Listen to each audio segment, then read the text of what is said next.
Hi everyone and welcome to my channel. My name is Rita and in this video I'm going to be talking about my blepharoplasty journey.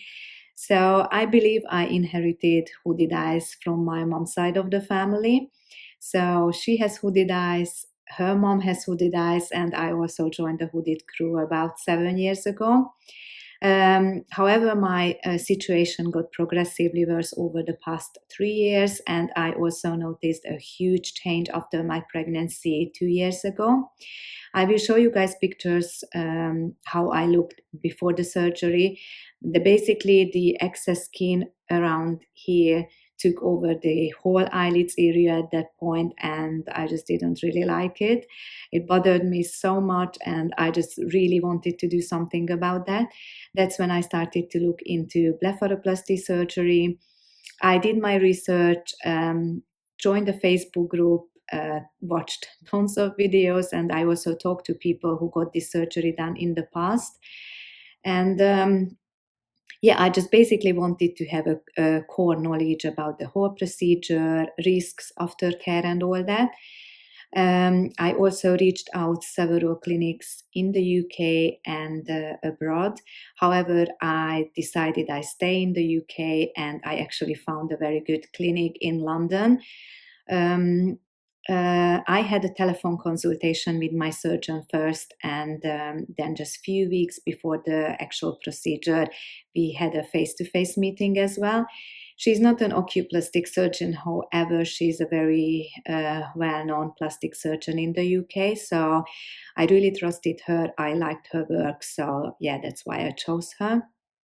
I also needed to pay a 50% deposit before my operation day could be scheduled for the middle of October 2022. I will show you guys pictures day by day of my recovery process, and I'm sharing all the details of my experience. So yeah, let's get into it. So this is me, guys, before the surgery. You can clearly see the excess skin drooping over my eyes. So my surgeon advised me to abstain from smoking and vaping and to avoid alcohol and caffeinated beverages for 24-48 hours leading up to the surgery. And I was also told not to take any blood thinning medications 7-10 days prior to the operation. A week before the procedure, I started taking arnica tablets twice a day and bromelain once a day to prevent any bruising and swelling. I also ate loads of fresh pineapple before and after the operation and drank plenty of water. However, I must say that in my experience, they didn't have much of an impact. Ultimately, it all comes down to your individual body, your immune system, your overall health, and also how prone you are to swelling, bruising, and scarring. So I arrived at the clinic at 1 p.m. I first filled out the form and made the final payment for the surgery.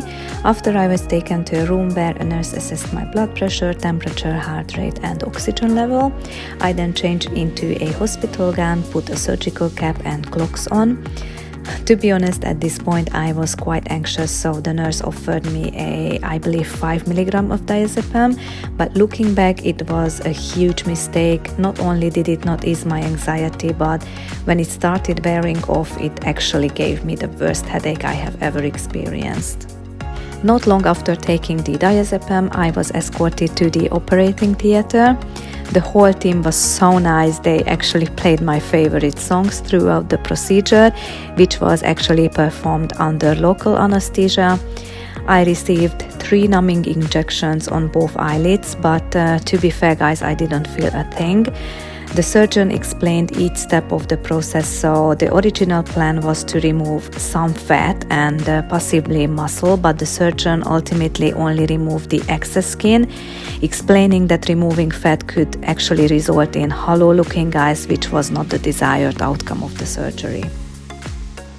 So this picture was taken immediately post-surgery. As you guys can see, I only had a minimal amount of swelling and some slight discoloration around the stitches, but other than that I felt quite well. However, it didn't last long, and the swelling and bruising worsened by the minute. By the time my taxi arrived at the clinic, I had developed an excruciating headache. When I sat in the taxi, I also felt blood trickling into my eyes, and I could barely keep them open or even blink. My eyes were extremely sensitive to light, so I highly recommend wearing sunglasses following the procedure. They were actually lifesavers for me. I was in so much pain at that point that I just couldn't wait to get home and go to bed. The surgeon prescribed antibiotics for me, so when I arrived home, I took one along with 2 paracetamols and went to bed. I actually slept elevated for approximately 1 month following the procedure. It definitely helped a lot with reducing swelling. So this photo was taken on the same day of the procedure in the evening. My headache was gone at this point, so I started icing my eyes for 10 minutes on each side every hour. The clinic also provided me with witch hazel and gauze for placing over the eyelids, but I never actually used them. These 2 photos were taken 1 day post-surgery. The clinic advised me that swelling and bruising would worsen before they improved, and that was indeed the case. I had to be careful not to get water near the surgical area for 1 week and used antibiotic ointment provided by the clinic, but I actually ended up not using it as I couldn't really see the point putting the ointment over the steady strips. Heavy lifting and bending over were not allowed for 2 weeks, which was quite challenging with a toddler. My partner helped me a lot during the first week, and I 100% couldn't manage this without him. I also couldn't drive for about a week, but that was okay as I didn't really go out much except for walks with my daughter. On the following pictures you can see the improvement each day. I was still icing my eyes every hour to help reduce swelling and the discomfort. The only pain I actually experienced was a slight sensitivity in the area where the procedure was performed. By day 5 post-operation, the swelling significantly reduced, but the steady strips started to annoy me so much because every time I blinked they hit my eyelashes. However, I had to wait for them to fall off naturally.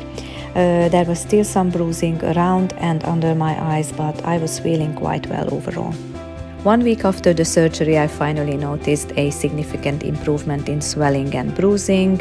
The steady strips became unbearable at this point, so I decided to remove them myself. And I finally saw the result of my surgery and I was very pleased, although I was informed by the clinic that it will take up to a year to see the full result. At 30 days post-surgery, I started using scar treatment, including a silicone gel at night and bio oil during the day. My scar is fading nicely, but there is still visible needle entry and exit on the outer corner of each eye. Botox and injectables are allowed after 3 months, but laser treatments and permanent makeup should be postponed until 6 months post-operation. In conclusion, I'm extremely satisfied with the result of my surgery.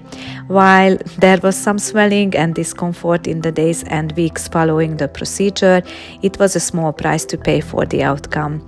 I hope my experience can help others who are considering this procedure. Remember to always do your research, find a reputable surgeon, and listen to their advice.